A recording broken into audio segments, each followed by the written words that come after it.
শ্রীভূমি জেলার রামকৃষ্ণনগর থানার পুলিশ বৃহস্পতিবার এক বিশেষ অভিযানে মিজোরামের 2 নাগরিককে গ্রেফতার করেছে। তাদের কাছ থেকে 2টি সোনার বিস্কুট উদ্ধার করা হয়।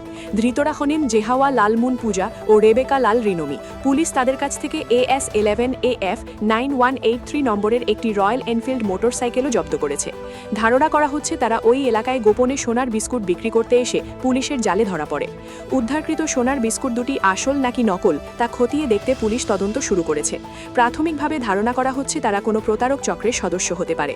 শ্রীভূমি থেকে শুভঙ্কর মালাকারের রিপোর্ট, ঈশান বাংলা নিউজ, শিলচর।